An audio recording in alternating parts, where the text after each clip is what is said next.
এই হলুদ বক্সগুলো কিসের আপনারা জানেন? এতটুকু দেখেই আপনাদের মনে হতে পারে যে আমি হয়তো আমাদের এই রাস্তার দুর্দশা দেখানোর জন্য ভিডিওটা বানাচ্ছি, কিন্তু আমি বলবো যদি আপনারা সত্যিই তাই ভাবেন তাহলে একেবারেই ভুল ভাবছেন। না, রাস্তা দেখানোর বা রাস্তার অবস্থা দুর্দশা দেখানোর কোনো ইচ্ছাই আমার নেই। কারণ আমি যদি ধরে নিই যে আপনারা সবাই পশ্চিমবাংলাতেই থাকেন, তাহলে এরকম রাস্তা দেখার অভ্যেস আপনাদের সবারই আছে। কাজেই যে জিনিস আপনারা রোজ যাতায়াতের পথে নিজে চোখে দেখতে পান, সেই একই জিনিস আমার ভিডিওয়ে দেখিয়ে আপনাদের বোর করার কোনো মানেই হয় না। তবে আজকে ভিডিওটা বানানোর পেছনে আমার অন্য একটা উদ্দেশ্য আছে। লাস্ট 3-4 মাসে আমাদের শহরে অনেক কিছু বদলেছে। অ্যাটলিস্ট একটা তো বিশাল বড় চেঞ্জ হয়েছে। অনেক কিছু বদলাক আর নাই বদলাক, তো চলুন দেখা যাক এই গত 3 থেকে 4 মাসে আমাদের শহরে মেজর কিছু চেঞ্জ হয়েছে কি হয়নি। আমরা যখন রোজ সকালে আমাদের যে যার নিজের কাজে কর্মে বেরোই, তখন আমার মনে হয় সবথেকে ভাইটাল রোল যে জিনিসটা থাকে সেটা হলো রাস্তা। কারণ প্রত্যেকেরই কোথাও না কোথাও পৌঁছানোর একটা তাড়া থাকে।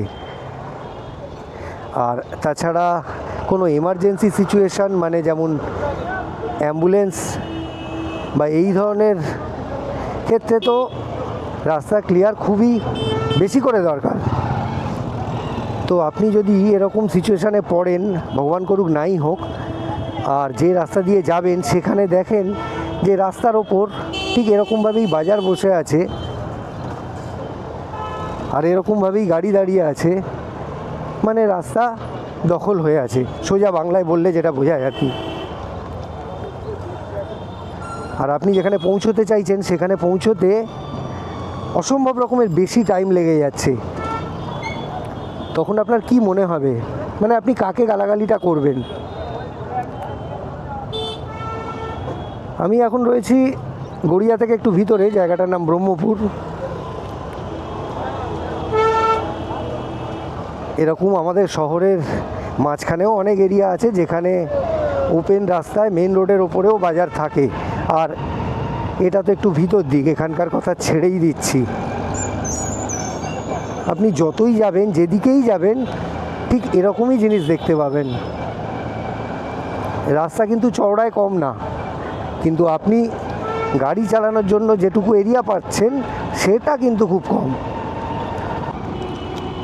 এই যেমন ধরুন আমি এখন রয়েছি আনোয়ার শাহ রোডে, আমি লর্ডস মোড়ের দিক থেকে আসছি, আর এখানে বাঁ দিকটা একটু আপনাদের দেখাবার চেষ্টা করছি, মানে বাঁ দিকের ফুটপাথটা। তো এই হলো অবস্থা।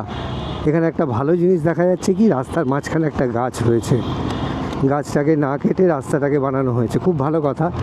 আর এটা হলো নবীনা সিনেমা হল। তো আমি যেটা দেখাবার জন্য এদিকে এলাম সেটা হলো এই জায়গাটা। এখানে তো রাস্তার ওপর সবজি বিক্রি করছে, সে ঠিক আছে, আর রাস্তার ওপর এই কালি কালি কালো হয়ে আছে, মানে পিচের থেকেও বেশি কালো। সেটা কি আপনারা জানেন? এগুলো হলো গাড়ির মোবিল। গাড়ির মোবিল মানে এখানে এই যে হলুদ বক্সগুলো দেখতে পাচ্ছেন, আমি আগেও একবার এইদিকে এসেছিলাম। এই হলুদ বক্সগুলো কিসের আপনারা জানেন? পরে বলছি। এগুলো হলো এক একটা রানিং গ্যারেজ, মানে রাস্তার ওপর ফুটপাথের ওপর গ্যারেজ। এখানে গাড়ির কাজ করানো হয়। হ্যাঁ বলো, কিছু বলবে? কাজ হলে তো আমি ডাকবো নিজে থেকে, কাজ থাকলে। হ্যাঁ আগাও ঝাড় হ্যাঁ সরে যাচ্ছি, তুমি বললে বলেই দাঁড়ালাম। হ্যাঁ এই রুটের ভিডিও ছেড়েছো না ফেসবুকে? ফেসবুকে দেখেছো নাকি? হ্যাঁ অনেকেই তো ছাড়ে।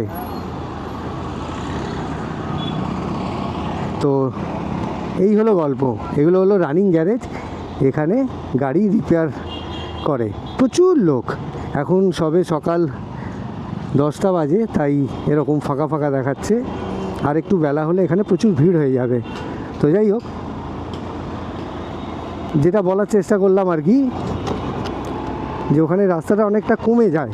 মানে ওখানে আমি ফুটপাতের কথা বলিনি, ওখানে রাস্তার উপরেই গ্যারেজ রয়েছে।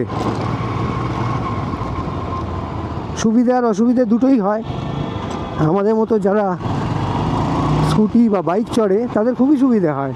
রানিংয়ে গাড়ির কোনো কাজ করানোর থাকলে খুব ইজিলি এইসব জায়গা থেকে করিয়ে নেওয়া যায়। আর অসুবিধা বলতে রাস্তাটা হয়ে যায় খুব সরু, ওই রাস্তা দিয়ে যারা যাতায়াত করে তাদের খুব অসুবিধা হয়।